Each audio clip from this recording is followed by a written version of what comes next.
ದೇವರು ಭಕ್ತಾಪರಾಧ ಸಹಿಷ್ಣು ಅಂತ ಹೆಸರು ಮಾಡಿದರು. ಅರ್ಥಾತ್ ತನ್ನ ಭಕ್ತರು ಮಾಡಿರುವಂತಹ ಏನೇ ಅಪರಾಧಗಳಿದ್ರೂ ಕೂಡ ಆ ಅಪರಾಧಗಳನ್ನು ದೇವರು ಏನು ಮಾಡ್ತಾರೆ ಅಂದರೆ ಕ್ಷಮೆಯನ್ನು ಮಾಡ್ತಾರೆ. ಹಾಗಾಗಿ ಭಕ್ತಾಪರಾಧ ಸಹಿಷ್ಣು ಅಂತ ದೇವರು ಎನಿಸಿಕೊಂಡಿದ್ದಾರೆ. ಹಾಗಂತ ಅಪರಾಧ ಮಾಡಿದವರಿಗೆ ದೇವರು ಶಿಕ್ಷೆಯನ್ನು ಕೊಡದೇ ಇರುವುದಿಲ್ಲ. ಅಪರಾಧವನ್ನು ಮಾಡಿದವರಿಗೆ ದೇವರು ಶಿಕ್ಷೆಯನ್ನು ಕೊಟ್ಟೇ ಕೊಡ್ತಾರೆ. ಯಾರು ಅಪರಾಧವನ್ನು ಮಾಡಿಲ್ಲ ಅವರನ್ನು ಎತ್ತಿ ಹಿಡಿತಾರೆ ದೇವರು. ವಾದರಾಜ ಗುರು ಸಾರ್ವಭೌಮರು ಈ ವಿಷಯದಲ್ಲಿ ಹೇಳುವಾಗ ರುಕ್ಮಿಣೀಶ ವಿಜಯದಲ್ಲಿ ಸುಂದರವಾಗಿ ತಿಳಿಸಿದ್ದಾರೆ. ಸದಂಗ ಶೋಕಸ್ಯ ಮುಖಂ ವಿವಿಂದನ್ ತದೀಯ ಪುಚ್ಛಂ ಜಗಹೇ ಕರೇಣ ಯಥಾಪರಾಧಂ ನನು ದಂಡದಾತ ನಿರಾಗಸಂಕಂ ವರಯೇ ನ ಶೌರಿ. ಆ ಕಾಲಿಯ ಸರ್ಪ ಅದು ವೃಂದಾವನದಲ್ಲಿ ಬಂದು ಯಮುನೆಯಲ್ಲಿ ನೆಲೆಸಿದ್ದರಿಂದ ಯಮುನೆ ಏನಾಗಿತ್ತು, ವಿಷಭರಿತವಾಗಿತ್ತು. ಆ ನೀರನ್ನು ಕುಡಿದವನು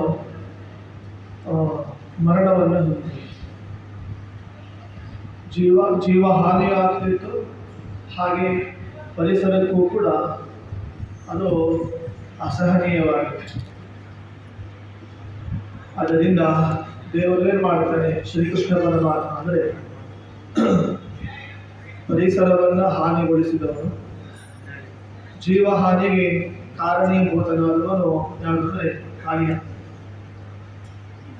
ಆ ಬಾಲಕೃಷ್ಣ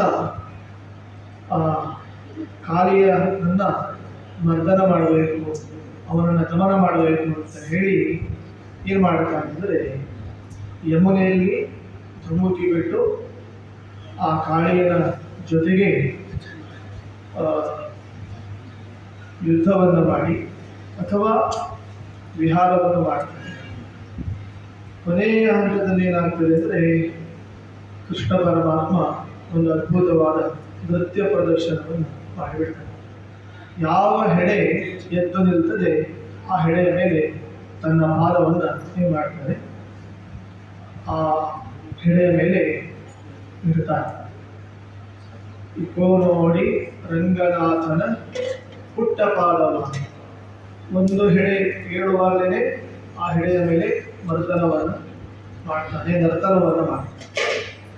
ಅದು ನೂರಾರು ಹೆಡೆಗಳು ಇರೋದರಿಂದ ಒಂದು ಹೆಡೆ ಇಡುವಾಗ ಅಲ್ಲಿ ಪಾದವನ್ನು ಇಡುವಂತಹದ್ದು, ಮತ್ತೊಂದು ಹೆಡೆ ಇದ್ದಾಗ ಮತ್ತೊಂದು ಪಾದದ ನಿಕ್ಷೇಪವನ್ನು ಮಾಡುವಂತಹದ್ದು.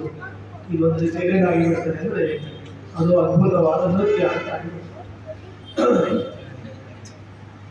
ಮತ್ತೆ ಆ ಕಾಳಿಯ ಬಾಲವನ್ನು ತನ್ನ ಎಡಗೈಯಲ್ಲಿ ಹಿಡಿದು,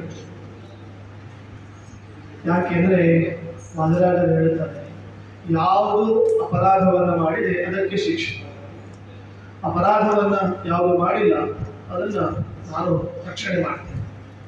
ಅಪರಾಧವನ್ನು ಮಾಡಿದ್ದು ಯಾವುದು, ಕಾಲಿಯ ಮುಖಗಳು, ಹೆಡೆಗಳು. ವಿಷವನ್ನು ಉಗುಳಿದ್ದು ಹೆಡೆಗಳಾದ್ದರಿಂದ ದೇವರೇ ಮಾಡಿದ ಆ ಫಣಗಳ ಮೇಲೆ ನರ್ತನ. ವಿಷವನ್ನು ಉಗುಳಿದ್ದರಿಂದ ಪರಿಸರ ಹಾನಿಯಾದದ್ದರಿಂದ, ಜೀವ ಹಾನಿಯಾದದ್ದರಿಂದ ಏನಾಯಿತು, ಆ ಮುಖಗಳಿಂದ ಅಪರಾಧವಾಗಿತ್ತು.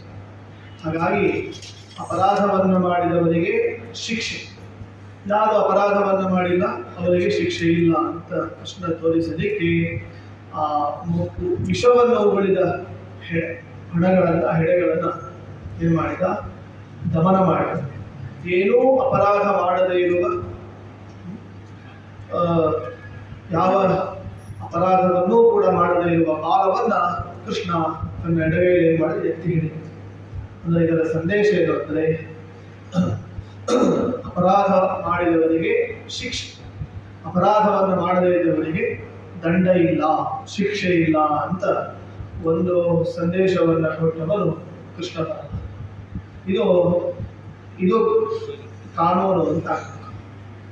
ನಮ್ಮ ದೇಶದಲ್ಲಿ ಈ ಕೃಷ್ಣನ ಸಂದೇಶವನ್ನು ಇದನ್ನು ಅಳವಡಿಸಿಕೊಂಡೆ, ಯಾರು ಅಪರಾಧವನ್ನು ಮಾಡ್ತಾರೆ ಅವರಿಗೆ ಶಿಕ್ಷೆ, ಯಾರು ಅಪರಾಧವನ್ನು ಮಾಡಿರೋದಿಲ್ಲ ಅವ್ರಿಗೇನಾಗ್ತದೆ ಶಿಕ್ಷೆ.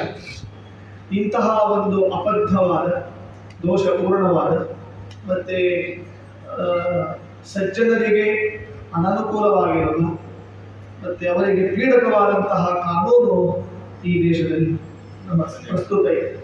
ಆದ್ದರಿಂದ ಕೃಷ್ಣ ಅವತ್ತು ಸಂದೇಶ ಕೊಟ್ಟ, ಯಾರು ಅಪರಾಧವನ್ನು ಮಾಡಿದ್ದಾರೆ ಅವರಿಗೆ ಶಿಕ್ಷೆ, ಯಾರು ಅಪರಾಧವನ್ನು ಮಾಡಿಲ್ಲ ಅವರಿಗೆ ದಂಡವನ್ನು ವಿಧಿಸಬಾರದು ಅಂತ. ಅದಕ್ಕೇನೆ ಕೃಷ್ಣ ಅಂದೇ ನಿಂತುಕೊಂಡ, ನಿಂತುಕೊಂಡ, ಎಡಗೈಯಲ್ಲಿ ಕಾಲಿಯ ಬಾಲವನ್ನು ಹಿಡಿದ, ತನ್ನ ಪುಟ್ಟ ಪಾದಗಳಿಂದ ಏನು ಮಾಡಿದ, ಆ ಹಣಗಳನ್ನು ಮರ್ದನ ಮಾಡಿದ. ಎರಡೂ ಸಂದೇಶ, ಅಪರಾಧಿಗಳಿಗೆ ಶಿಕ್ಷೆ, ನಿರಪರಾಧಿಗಳಿಗೆ ರಕ್ಷಣೆ, ಇವೆರಡನ್ನ ಸಂದೇಶ ಕೊಟ್ಟವನು ಕಾಳಿಯ ಮರ್ದನ ಶ್ರೀಕೃಷ್ಣ ಪರಮಾತ್ಮ ಅಂತ ಇದಕ್ಕೆ ವಾದರಾಜರು ಸುಂದರವಾಗಿ ಹೇಳಿದ. ಈ ಒಂದು ಚಿಂತನೆಯ ಹಿನ್ನೆಲೆಯಲ್ಲಿ ನಮ್ಮ ವಿಶ್ವಗುರುಗಳಾದಂತಹ ಶ್ರೀಮದ್ ಆನಂದ ತೀರ್ಥ ಭಗವತ್ಪಾದಾಚಾರ್ಯರು ಕಾಲಿಯಾಮರ್ದನ ಎಂಬ ಶ್ರೀಕೃಷ್ಣ ಪರಮಾತ್ಮನ ಪ್ರತಿಮೆಗಳನ್ನು ತಮ್ಮ ಶಿಷ್ಯರಿಗೆ ಪೂಜೆ ಮಾಡಿ ಕೊಟ್ಟಿದ್ದಾರೆ. ಎಂದೂ ಕೂಡ ಉಡುಪಿಯ ಹನುಮಾನ ಮಠದಲ್ಲಿ ನೋಡಲಿಕ್ಕೆ ಆಗ್ತದೆ ಚತುರ್ಭುಜ ಕಾಲಿಯಾಮರ್ದನ, ಕೃಷ್ಣಾಪುರ ಮಠದಲ್ಲಿಯೂ ಕೂಡ ದ್ವಿಭುಜ ಕಾಲಿಯಾಮರ್ದನ ಅಂತ ನಮಗೆ ನೋಡಲಿಕ್ಕೆ ಆಗ್ತದೆ. ಆಚಾರ್ಯರು ಅದನ್ನು ಪೂಜೆ ಮಾಡಿ ತಮ್ಮ ಶಿಷ್ಯರಿಗೆ ಅಂದು ಕರುಣಿಸಿದಾಗ ಅದು ಇಂದು ಪಟ್ಟಣ ದೇವರು ಅಂತ. ಆದ್ದರಿಂದ ಈ ಒಂದು ಚಿಂತನೆಯನ್ನು ಮಾಡಿ ನಾವು ಕೃಷ್ಣನಿಗೆ ನಮ್ಮ ಸತ್ಕರ್ಮವನ್ನು ಅರ್ಪಣೆ ಮಾಡಬೇಕು ಅಂತ ಹೇಳಿ ಶ್ರೀಕೃಷ್ಣ.